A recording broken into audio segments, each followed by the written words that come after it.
আজকের বাংলা খবরে আপনাদের স্বাগতম। শুরুতেই সংবাদ শিরোনাম। শেখ হাসিনার ক্ষমতায় ফেরার 5টি প্রধান কৌশল। আওয়ামী লীগও বাংলাদেশি জাতীয়তাবাদে কোনো পরিবর্তন আনতে সক্ষম হয়নি, মঈন খান। নিষিদ্ধ করে আওয়ামী লীগের উপকার করেছে সরকার, রুমিন ফারহানা। এখন বিস্তারিত। বাংলাদেশের রাজনীতির প্রেক্ষাপটে এক বড় প্রশ্ন এখন ঘুরপাক খাচ্ছে। প্রধানমন্ত্রী পদ থেকে পদত্যাগের পর কিভাবে আবার ক্ষমতায় ফিরতে পারেন শেখ হাসিনা। দীর্ঘ প্রায় 1.5 দশক শাসন শেষে আওয়ামী লীগের রেজিস্ট্রেশন বাতিল এবং বর্তমান রাজনীতিতে বিরূপ পরিস্থিতির মুখে দাঁড়িয়েও শেখ হাসিনা ও তার অনুসারীরা আশা হারাননি, বরং বিভিন্ন স্তরে তারা ভবিষ্যতের জন্য নতুন কৌশল ও কর্মপন্থা গ্রহণ করছে। আওয়ামী লীগের বর্তমান অবস্থা। নির্বাচন কমিশন 2025 সালের মে মাসে আওয়ামী লীগের রাজনৈতিক দল হিসেবে রেজিস্ট্রেশন বাতিল করেছে। ফলে দলটি আগামী সংসদ নির্বাচনে অংশ নিতে পারবে না। এছাড়া দলের অনেক শীর্ষস্থানীয় নেতা এখন কারাগারে বা আত্মগোপনে। তবে এর মাঝেই শেখ হাসিনার অনুসারীরা আদালতের মাধ্যমে রেজিস্ট্রেশন পুনর্বহালের চেষ্টা চালাচ্ছে। একই সঙ্গে আন্তর্জাতিক মহলে সমর্থন আদায়ের কূটনৈতিক তৎপরতাও চলছে। ক্ষমতায় ফেরার 5টি কৌশল। 1. আইনি পথে ফেরার চেষ্টা। দলীয় রেজিস্ট্রেশন বাতিলের বিরুদ্ধে হাইকোর্ট ও সুপ্রিম কোর্টে আপিল করা হয়েছে। আদালত আওয়ামী লীগের পক্ষে রায় দিলে তারা আবার নির্বাচনে অংশ নিতে পারবে। 2. আন্তর্জাতিক চাপ ও সহানুভূতি। যুক্তরাষ্ট্র, ইউরোপীয় ইউনিয়ন, জাতিসংঘ সহ বিভিন্ন দেশের কূটনৈতিক মহলে আওয়ামী লীগ ইতোমধ্যে অভিযোগ করেছে যে বর্তমান সরকার একদলীয় ব্যবস্থা চালু করেছে। 3. জনগণের আস্থা পুনর্গঠন।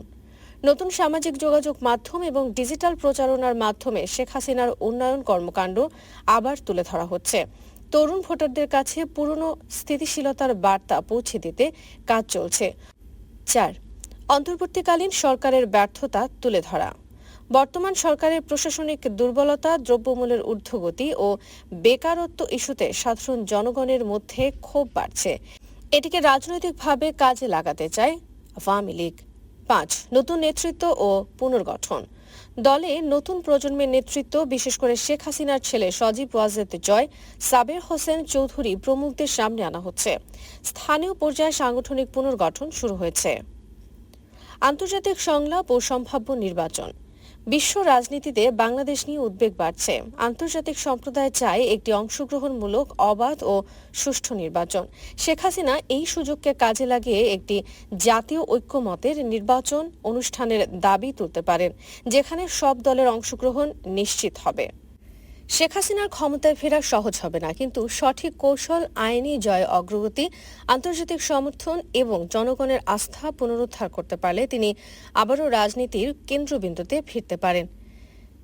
এদিকে বিএনপির স্থায়ী কমিটির সদস্য ডক্টর আব্দুল মঈন খান বলেছেন, আওয়ামী লীগ বেশি দিন দেশ শাসন করার পরও বাংলাদেশের জাতীয়তাবাদে কোনো পরিবর্তন আনতে সক্ষম হয়নি।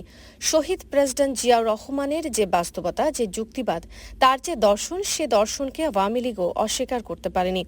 বাংলাদেশের জাতীয়তাবাদ একটি পুষ্পমাল্যের মতো, যে পুষ্পমাল্যে বাঙালি একটি ফুল, এবং সে ফুলটি হয়তো আকারে বড়, কিন্তু সেই পুষ্পমাল্যের মধ্যে আরও যে ফুল রয়েছে সেগুলো হচ্ছে এই বিভিন্ন উপজাতি। তার সমাহারে যে জাতি সৃষ্টি হয়েছে এবং যে জাতীয়তাবাদ সৃষ্টি হয়েছে, তার নাম তিনি করেছিলেন বাংলাদেশি জাতীয়তাবাদ।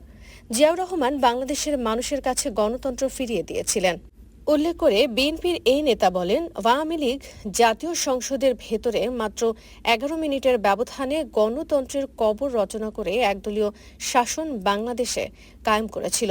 সেখানে শহীদ প্রেসিডেন্ট জিয়াউর রহমান একদলীয় শাসন উৎখাত করে বহুদলীয় গণতন্ত্র প্রতিষ্ঠা করে বাংলাদেশের কোটি কোটি মানুষের হাতে গণতন্ত্র ফিরিয়ে দিয়েছিলেন।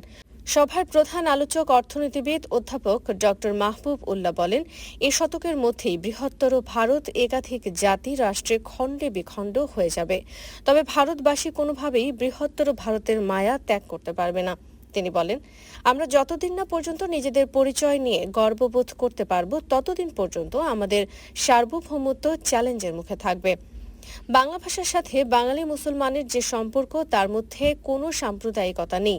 আমরা জানি যে বাংলা ভাষা অতি সরল, মধুর, কিন্তু এটাও যে কতটা তেজোদ্দীপ্ত হতে পারে তা আমরা বুঝতে পারি যখন প্যারেড গ্রাউন্ডে সেনা কমান্ড দেখি। এটারও কিন্তু প্রবর্তক ছিলেন জিয়াউর রহমান। অন্যদিকে আওয়ামী লীগকে নিষিদ্ধ করে সরকার দলটির একটি বিরাট উপকার করেছে বলে মন্তব্য করেছেন বিএনপি আন্তর্জাতিক বিষয়ক সম্পাদক ও ফরেন অ্যাফেয়ার্স কমিটির সদস্য ব্যারিস্টার রুমিন ফারহানা। তিনি বলেছেন, যেদিন আওয়ামী লীগ নিষিদ্ধ হয়েছে সেদিনই আমি বলেছি সরকার আওয়ামী লীগের একটি বিরাট উপকার করল। দেশের একটি বেসরকারি টেলিভিশনের টক শোতে তিনি এই মন্তব্য করেন। রুমিন ফারহানা বলেন, আজকে যদি আওয়ামী লীগকে নিষিদ্ধ করা না হতো, কথার কথা নৌকা মার্কায় যদি আওয়ামী লীগ নির্বাচন করতে পারত, তাহলে আমার প্রথম প্রশ্ন বা আমার যেটা অ্যানালাইসিস, আওয়ামী লীগ কিন্তু নির্বাচনে অংশ নিত না। কারণ জানিয়ে বিএনপির এই নেত্রী বলেন, আওয়ামী লীগ নিজেই এই নির্বাচনে অংশ নিত না, কারণ এই দলটি জানে যে তারা কি বিভৎস অন্যায় বাংলাদেশে করেছে। নট অনলি এই ১.৫ মাস, এর আগে ১৫ বছর তারা কি করেছে তারা জানে। এখন পর্যন্ত দলটি সরিও বলে নাই। এখন পর্যন্ত দলটি কোনো অনুশোচনাও দেখায় নাই, নাইদার সরি নর রিমোর্স। সো এই দলটির মধ্যে কোনো রকম কোনো চৈতন্যও নাই, যোগ করেন রুমিন ফারহানা। তিনি বলেন, কিন্তু তারা ডেফিনেটলি জানে যে যেটা তারা করেছে বাংলাদেশের মানুষ তাদেরকে গ্রহণ করবে না, এবং এই নির্বাচনটিকে একরকমের একতরফা নির্বাচন তকমা দেওয়ার সহজ উপায় হলো নির্বাচন থেকে নিজেকে সরিয়ে নেওয়া। কারণ এমনিও সে জিতবে না, এমনিও সে মাঠে গেলে মানুষ তাকে ভোট দেবে না। সো তার চেয়ে ভালো সে নির্বাচনে না গিয়ে সরকার ফেভারি করলো। একদমই তাই। বিএনপির এই নেত্রী বলেন, একদমই এক্স্যাক্টলি, নাজমুল ভাই যেদিন নিষিদ্ধ হয়েছে সেদিনই আমি বলেছি সরকার আওয়ামী লীগের একটি বিরাট উপকার করলো। ঠিক যেমন ৩২ নম্বরের বাড়ি ভেঙে সরকার আওয়ামী লীগকে অনেকখানি মাইনেস দিয়েছে। কেবল আপনার দেশের মাটি ভাবলে তো হবে না। তিনি আরও বলেন, দেশের মাটিতে তো মাইনাস পেয়েছি, সেই সঙ্গে আন্তর্জাতিক মহলেও সরকার আওয়ামী লীগকে বিরাট একটা মাইনাস দিয়েছে। সো এই সিদ্ধান্তগুলো একটা নন পলিটিক্যাল গভর্নমেন্ট হলে যা হওয়ার কথা তাই হয়েছে। তো আবার ধরেন, যদি তারা মনে করতো যে তারা স্বতন্ত্র প্রার্থী দেবে আওয়ামী লীগ, এখন তো সেই সুযোগ কিন্তু আছে। আওয়ামী লীগ চাইলে স্বতন্ত্র দিতে পারে, অন্য দলে ঢুকেও প্রার্থী হতে পারে। অন্য দল বাদই দিলাম, স্বতন্ত্রই এলাকায় প্রত্যেকে জানে যে কে কোন দল করে এবং কে কোন মার্কার পক্ষে আছে। সো আপনি কি মনে করেন, স্বতন্ত্র নির্বাচন করার মতনও তারা সেই সাহসিকতা দেখাতো? মানুষ চিনে, ব্যক্তিগুলোকে তো মানুষ চিনে। ওই পথে কিন্তু আওয়ামী লীগ এমনিও যেত না। এখন যেটা হলো, আওয়ামী লীগকে আরও অনেকখানি মাইনাস দেওয়া হলো। আওয়ামী লীগকে এই কর্মকাণ্ড নিষিদ্ধ করে দিয়ে, তার দুই দিকেই রক্ষা করা হলো। যারা নিষিদ্ধ চায় মব তৈরি করে তারাও খুশি, আবার আওয়ামী লীগও খুশি, যোগ করেন রুমিন ফারহানা।